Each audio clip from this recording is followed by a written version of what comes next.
Gail presents Words Carry Us, an ongoing series of live stream events featuring readings and interviews from Kingston, New York. Welcome. I'm Betty MacDonald, writer, storyteller, and host of Words Carry Us. Before I introduce tonight's guest, I'd like to take this opportunity to read from some of my work. This is called Hey, Come See the Light. Hey, come see the light. Come see the light shift through yellow maple leaves, gracing the porch with dappled shadow. Everything past the bird feeder is red, orange red, deep red, red, red. The pond, greeny black. The pear tree waits until all the other trees are bare, and then, and only then, the leaves become dark, unfaltering claret. Finally, deserting the branches, the leaves fill the recently cleaned gutters. Titmice and chickadees and that other little bird take turns at the feeder after the doves and blue jays finish and fly off.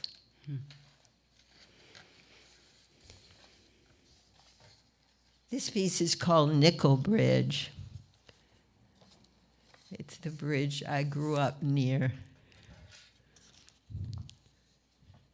Our car descends the long, steep hill. Fog over the mighty James River envelops the road, shrouding the narrow two-lane bridge at the bottom of the hill in dense mist. Peering through the windshield, I wonder, as I do every morning, what will happen if, when we get to the bottom of the hill, the bridge is not there. I imagine the car rolling into the river, crashing on the rocks. I'm scared, but I'm more afraid of annoying my father. He expects me to be brave. Holding my breath, I rely on his confidence that the bridge we can't see is still there. And he will steer the car across the narrow expanse to the other side, as he does every day. Miraculously, the invisible bridge allows us passage, accepts the weight of our Chevrolet through the early morning fog.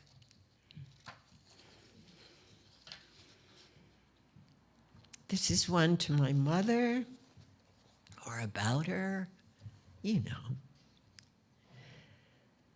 Only after her death did I find the words to bridge the void between us. After she died, I gained the patience to say words and let them be without pushing or getting frozen with guilt and guilt and guilt. Eventually not caring.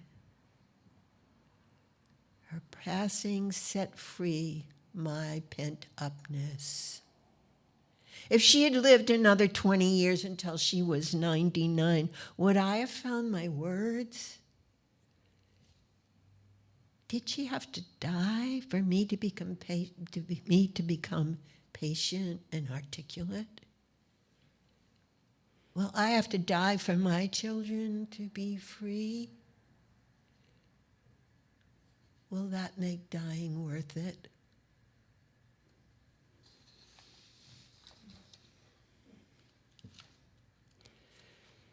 This one is called giving up vanity, the hardest thing about aging. You too can look hot in your golden years. A magazine geared to aging readers features a photo essay celebrating a bevy of wrinkle-free seniors from 50 to 90. I'm not impressed. It's obvious the old folks in the photos owe their handsome facades to having a lot of work done. What about the rest of us? Those of us doing our best to look okay while avoiding plastic surgery and the anti-aging products that keep popping up. What did Ellen DeGeneres do to look better, younger, and prettier at 68 than she did at 25? Was it painful? Were little knives involved? Are there scars? It's not the wrinkles I mind. It's the drooping chin line I loathe and the deep furrows that run from my nose down past my mouth that make me look angry if I forget to smile. In a talk at the Kleiner James Arts Center in Woodstock, the celebrated novelist Gail referred to those furrows on her own face as the Charlie McCarthy look. Here's the thing. I like being old. I'm reasonably confident I look all right until there's a reality check involving a mirror or a camera. So I avoid reflective surfaces and photo ops. At a book signing not long ago, when the ubiquitous cameras came out, Kim, my publisher, threw her arm around me and smiled for the shot. I hate having my picture taken, I groan. Why, she questions. Well, until I see a photo of myself, I think I'm gorgeous. You are, she says admiringly, you are gorgeous. I respond fervently. You have no idea how gorgeous I think I am. And this last one is called Standoff with a Blue Heron. Startled, he unfurls his sail-like wings and rose from where he stalked the grassy bank. Hey, I yelled. The blue heron took off flying low across the pond. You! It's hard to know what words to use when a wild bird of prey, so no matter how astonishingly beautiful, is eyeing beloved coy. The truth is, he may be focusing on the frogs, which are smaller than the fish and have few sharp edges. After a 2-year hiatus, frogs have returned. I've missed their splashing as I approach in their night song. A turtle resembling a clump of dirt or a good-sized rock, the very opposite of the elegant bird, appears in the shallow water among the feeding fish. Mud and grass cling to its shell. The featureless head reaches out, gulping fish pellets, each gulp a tiny splash. Standing defiantly on the opposite bank like a crane on an ancient Chinese scroll, the heron, expert at hiding, takes one haughty step behind a leafy branch. I can still see you. Or is that a patch of dappled sunlight?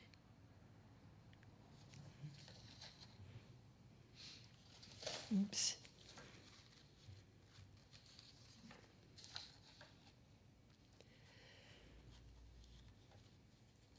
Her latest book is the newly released Home Inside the Globe, Embracing Our Human Family. Gail Straub has it's her chronicle of her search for connection and peace in her extensive travels. Recognized internationally for her ability to touch hearts, Gail has inspired new ways of thinking about community and belonging. Please welcome Gail Straub to Words Carry Us. Welcome, Gail. Thank you, Betty. And thank you for your beautiful reading. Thank you. Thank you. So it's lovely to have you here. I'm so impressed with your book. I made my way through it reading and listening to it alternately. It's amazing what you found in all the countries you went to. Is there one particular place you went to that you want to talk about? Well, thank you for reading it and listening to it. That's intriguing to me. Oh gosh. Well, for your listeners, there's 12 cultures, and is there one I want to talk about tonight? You know, Betty, maybe your poems inspired this, because the beautiful poem both about your father and your mother, the two chapters that perhaps I could say I'm most proud of, and also were possibly the most difficult to write, and this won't surprise you, of course, readers tell me are the most moving, are the Sahara, which is the story of I'm in a camel caravan with the Tuareg nomads, and I cross the Sahara, and it's just after my mother has died. So the journey across the Sahara parallels this amazing teacher called Takama, this indigenous Tuareg, 6 foot tall and in her long desert robes. And she learns that I've just lost my mother, and then she begins to mother me. And from an indigenous perspective, she teaches me that the Tuareg peoples, the men and women, are complete equals. The women are the truth tellers and the griots and the storytellers. And she basically helps me become a woman. And though I was very young, 23, the lesson she gave me on that journey across the Sahara on the camels were the lessons that shaped my life's work. With women all over the world, and the work became about agency and empowerment. And you know, Betty, so it went all over the world after that, as you know from the book. But I could say, and this is probably why I chose this chapter to answer your question, that no other peoples impacted me so profoundly.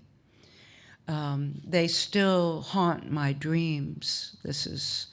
Was it the equality of the sexes that impressed you?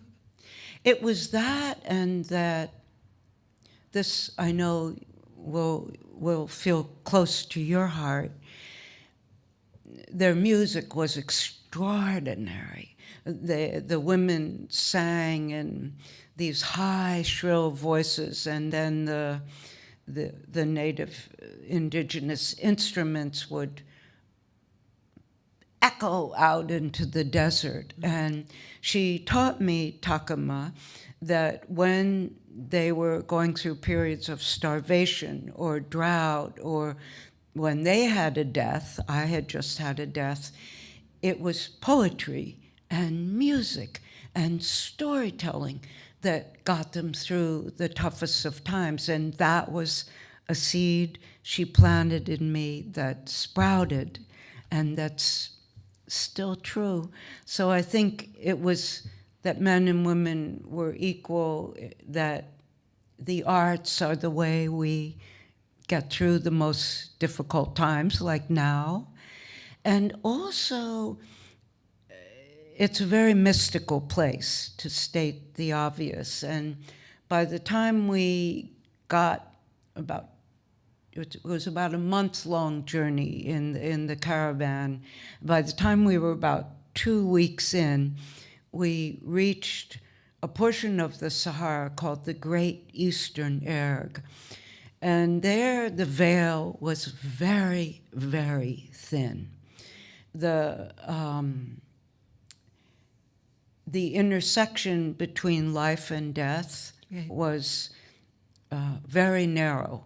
And I described that I felt in a kind of Saharian trance where I would either live forever or die tomorrow. And so that juxtaposition between having death on your shoulder and living fully was another thing that made a very pronounced impact on me. That became real to you. Yeah, it became very real. And she said, she knew my mother had just died. She said, Gail, the other side is very close. Your mother is completely available to you. Wow.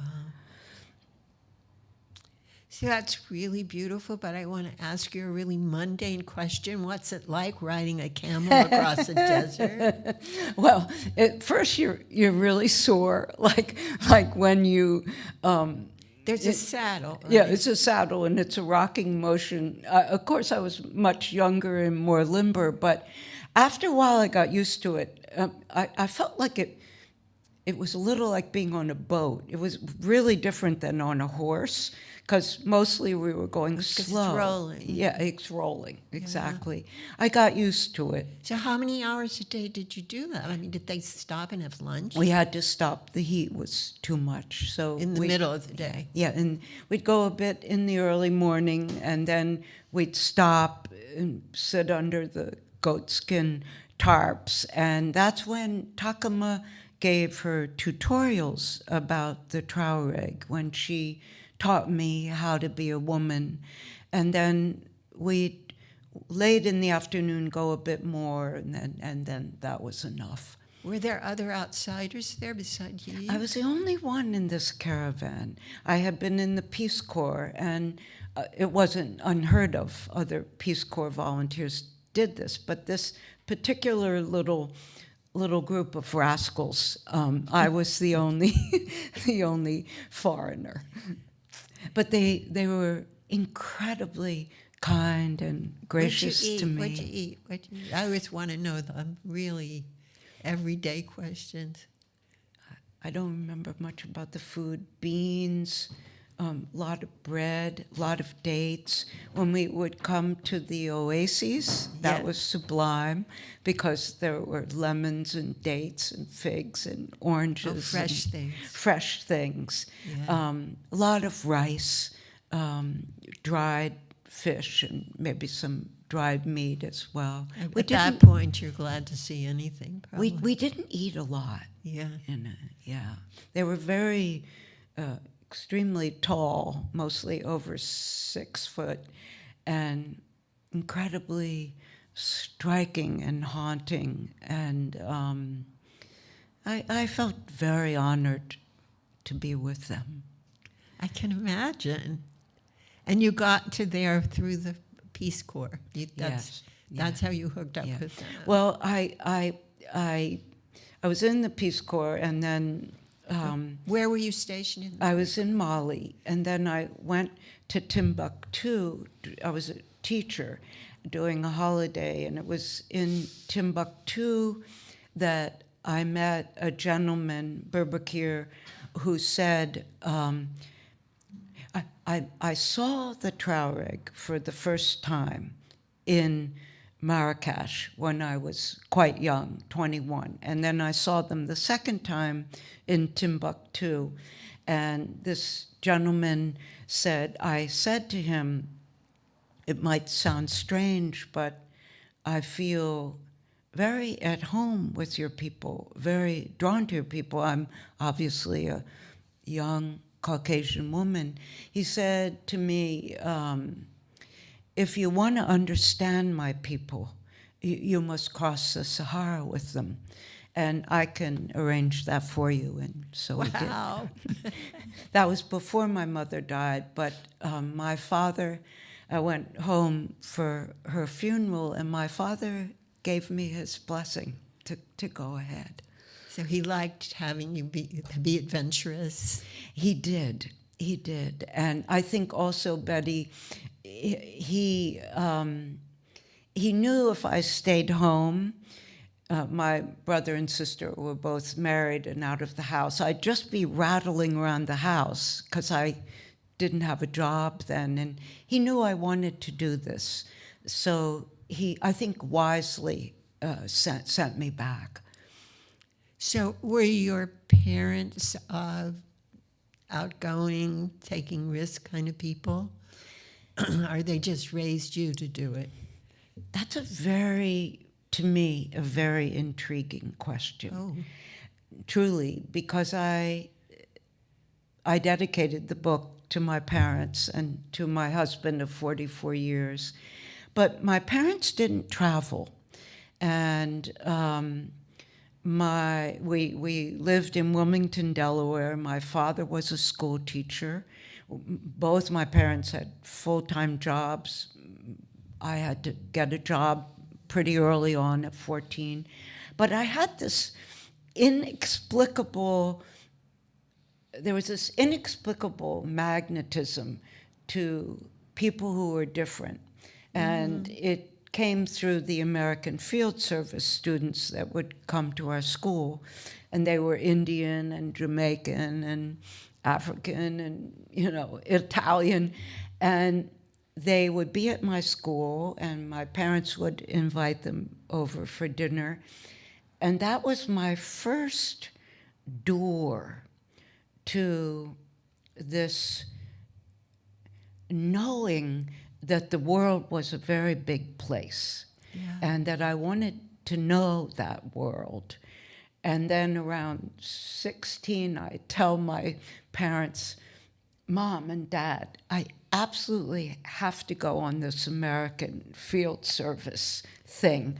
And so I applied, and I was accepted, and off to Paraguay I go. So that's when you went to Paraguay? Yeah. And then were you disappointed about where you got sent? Well, as a teenager, I was disappointed, but as a now 76-year-old, this is what your poems were talking about, this long view. I realized it was perfect. So for your listeners, they sent me to Concepcion, Paraguay, a tiny little town, one of the poorest countries in the world. Still, that's true. And it still is like this. It was like being on the set of a Western. It was dirt roads and all horses. But I was the first young woman AFS student sent there. And I spoke pretty good French, but no Spanish. No one spoke English in this town. And they sent me to a wealthy family. And so it was the first of many global paradoxes. And in this very wealthy family, I have my own servant. And her name was Maria.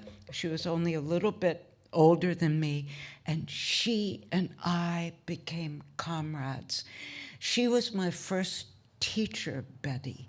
And I wasn't supposed to do that, of course. I was supposed to bond with the wealthy family. But in fact, I felt uncomfortable around them, and I deeply bonded with this young woman who taught me everything. Amazing. And how did you speak with her?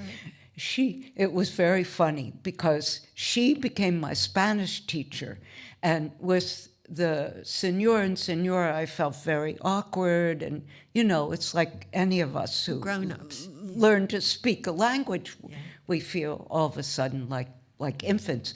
But with Maria, she was very funny. And so I could botch and make mistakes, and She was your friend. She was my friend, and we would laugh. And by the time I left, she had taught me pretty good Spanish. And she learned a bunch of English as well. So your opportunity to travel that first time, was that answering a longing that you had? Excuse me, or did you get there and the longing came with being there? The longing came before that first great adventure. And that came from these students that you it came from the students, but you know, Betty, I feel it was something I was imprinted with when I was born. It's not something my rational brain can explain. Because my brother and sister didn't have it, it didn't come from my parents. It was something, it was Dharma.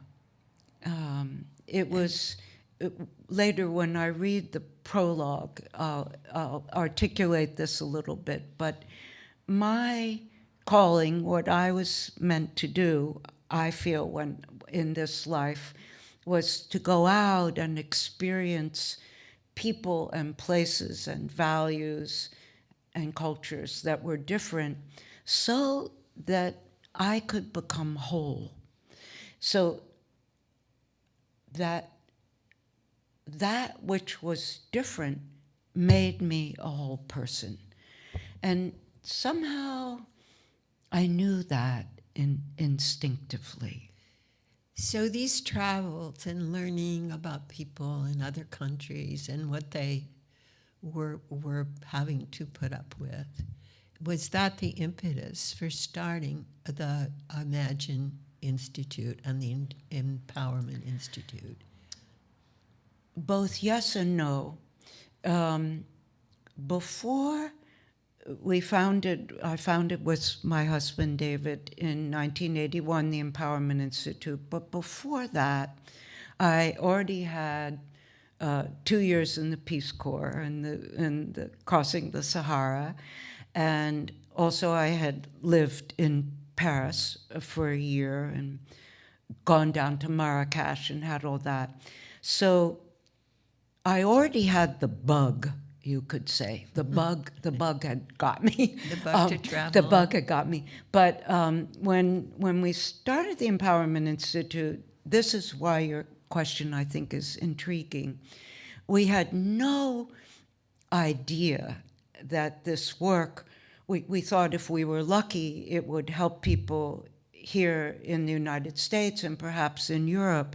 But never in our wildest imagination did we think this could be in Russia and China, and then later with the Imagine initiative, helpful to the most disenfranchised kinds of people in the global South.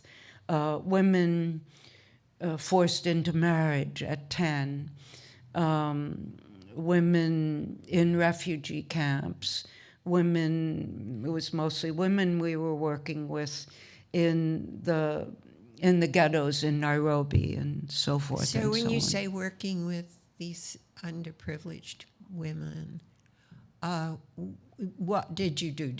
You talked and... Well, what happened was this 4-day training called the Empowerment Workshop, which we created at our kitchen table before we got married in 1981, way before computers. It was when the word empowerment was quite fresh and new. Now we know it's abused and overused. So that was a workshop. We were part of the early human potential movement, yes. And we felt we were the empowerment couple. And it became very successful. We wrote a book. It was helping people, a lot of people all over Europe, all over the United States.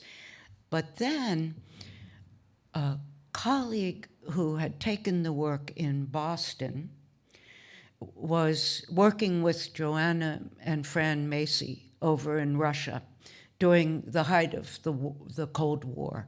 And her name was Gail Warner. There's a lot about her in the book. She said, "You're going to think I'm crazy, but I would like you to come to Moscow." Gorbachev had just gotten in, and do this workshop for my Russian colleagues. We thought she was out of her mind, Betty. Long story short, she wasn't out of her mind.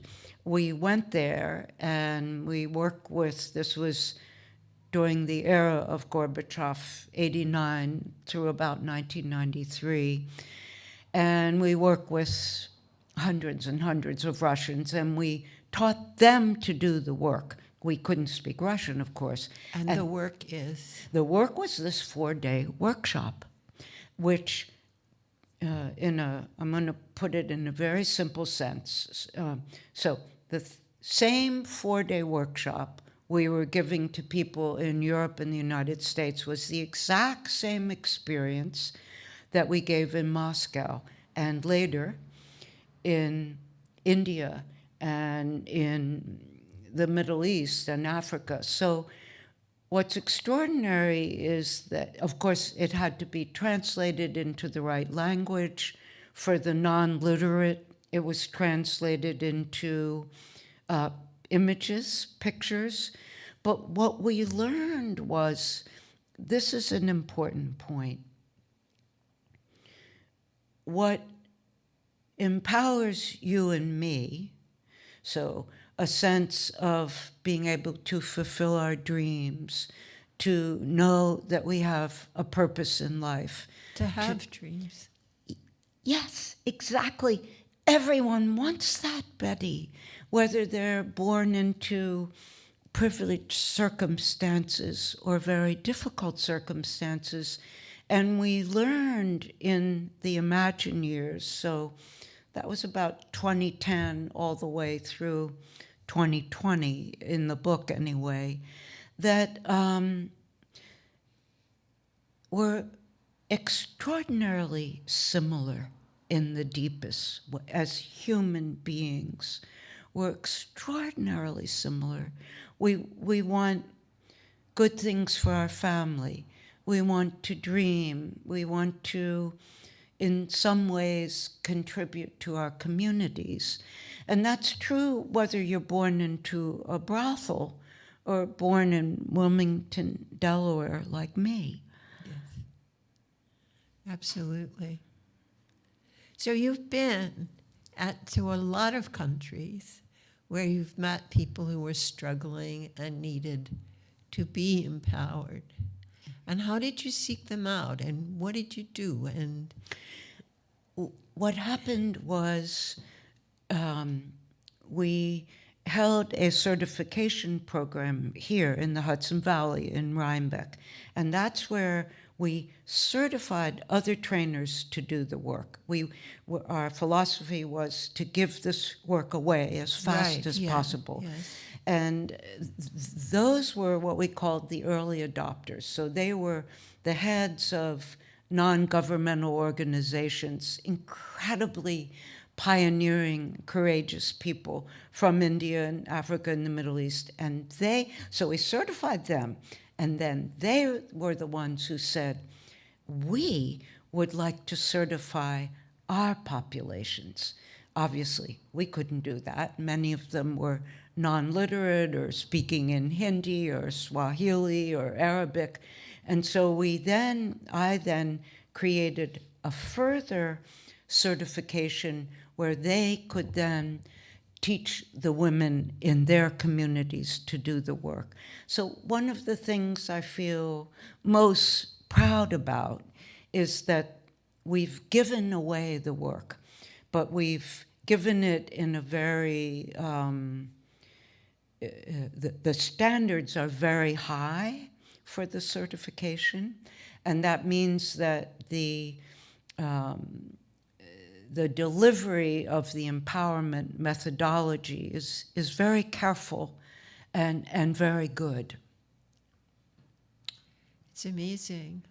And what would you say was the most, like, something that comes to mind when you think of what you've done or what the Institute has done for an individual, for example? Yeah.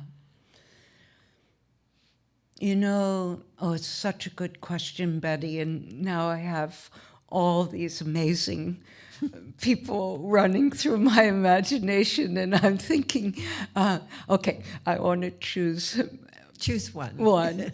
I'm going to choose one of the women who's in the book, actually, in Pune, in India. And she runs an NGO for sex workers in the red light district in India. And she came and she was certified, and she went back and she gave this 4-day training to these women who have been married, often at 10 or 12 years old. And then she said, I want, Gail, to train some of these women to do your workshop. And I said, this is what I remember most in response to your question. I said to her, are you sure they can do it? And she said to me, Gail, you have no idea. In your mind, you think these poor women, they were forced into marriage, they're sex workers. She said, that is not who these women are. Here's what you have to understand. You have to understand these women are unbelievably strong and courageous. They have dreams, and the reason they love your work, and I want them to be able to go out and do your work as widely as possible, is that they want to help their community of women to fulfill their dreams. If they want to leave the brothels, then we want them to do that. If they want to go back to school or get a job, we want them to do that. But the thing I most remembered, Betty, was how she turned around my misconception, a kind of, oh, poor them, yes, to, oh my God, these women are so extraordinary. Yeah, they're tough, right? Yeah. Right. That was something I needed to learn. Right. So you had a piece from your book that you wanted to read? Yes, I'd love to read, if I may. Sure. I'm going to read the prologue because it's short, but also it gives tiny little glimpse of some of these cultures. So I'll just read from the prologue. It's called The Calling. Throughout time, myths from every corner of the world have told that at the moment of incarnation, our calling is set before us. During the course of a lifetime, we must choose to heed the call or not. On a full moon, on January 14th, 1949, I come into this world under the sign of Capricorn. But I don't want to stay. I refuse my mother's milk, cow's milk, and several kinds of formula. A tiny being hooked up to life support, I am dying. There appears only a small chance that I will survive until I am given goat's milk. Capricorn, the 10th sign in the zodiac, originates from the constellation Capricornius, which resembles a goat. It is fitting, then, that I decide only goat's milk will nurture me. Gradually, accepting the Capricorn goat's milk, I began my mighty fight to survive. As I shuttle between life and death, there appears before me a shimmering, spinning blue and green globe. It is a presence of powerful luminosity, and it magnetizes me. Now, the spirit globe calls me to enter within its womb. And so it is that I go from my mother's womb into the womb of the globe, a mite of a creature twirling inside the shimmering sphere. I find different brightly colored doorways for exploring, understanding, and enriching this life. Enticing me through the doorways, the sparkling spirit globe gives me a glimpse of what awaits me later in life, should I choose to live.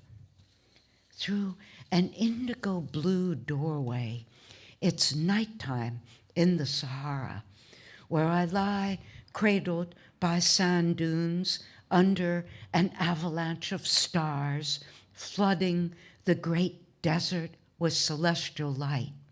And now the Tuareg nomads' piercing lament joins the djembe drum and the stringed kora, their transcendent music filling the Sahara with the very soul of the Tuareg, the ancient wisdom of griots, truth-tellers, and healers that the world so desperately needs.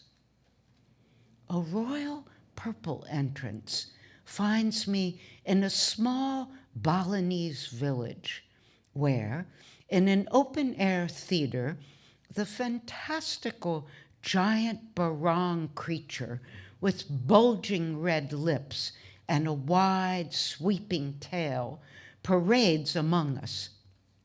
It is fierce at first, but then sweetly gentle, now joyously laughing, but soon downtrodden, shedding big, melancholy tears. It is warning us humans that without a balance between contradictory opposites, all creation falls into chaos. A crimson red gateway opens onto the Great Wall of China, where I sit looking out over this 5,000-year-old civilization, imbued with its stoic, telescopic sense of time, indelibly illuminated by Confucius and Lao Tzu. From craggy mountains to delicate gardens and glorious temples depicted in precious, ageless scrolls. This venerable Middle Kingdom is the center of the world, even today. Spinning, spinning, inside the spirit globe, there are so many doors, so many ways to experience life. Going through a door of the purest white, I stand in a courtyard in Moscow, with the sun brilliant against the deep snowbanks. In the corner sit 4 wrinkled Russian babushkas with black shawls covering their heads. Their faces recount stories of revolution and famine, gulags and burned villages. But their bright, boisterous laughter also tells of the Russian soul, ablaze with imagination and mysticism, despite all odds.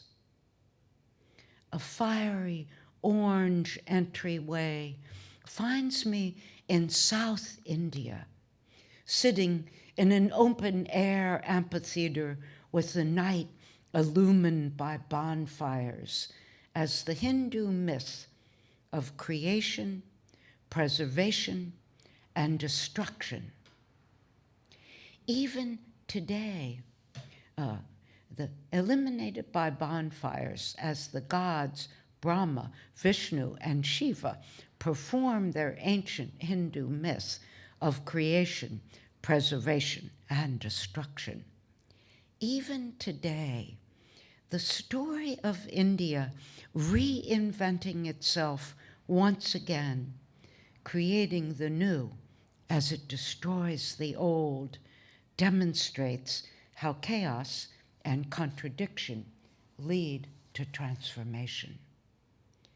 With the sparkling lights of Jerusalem across the Dead Sea, an emerald green portal opens into a Jordanian valley where I walk past a village mosque as the call to prayer rings out. Here, in the cradle of civilization, the Bedouins' ancient code of hospitality provides shelter for those without a homeland, teaching that with the strength of character to endure the harshest trials, we become honorable Thebes. From inside the womb of the globe, I decide I want to know this place, to follow the blue and green grail wherever it takes me. I want to live, I say to the shimmering spirit. In response, the glimmering globe announces my calling. You shall live, and you shall travel far away from home and all that is familiar, so that you experience the miraculous diversity of the human family. Only by unifying what is familiar to you with all that is different will you become whole.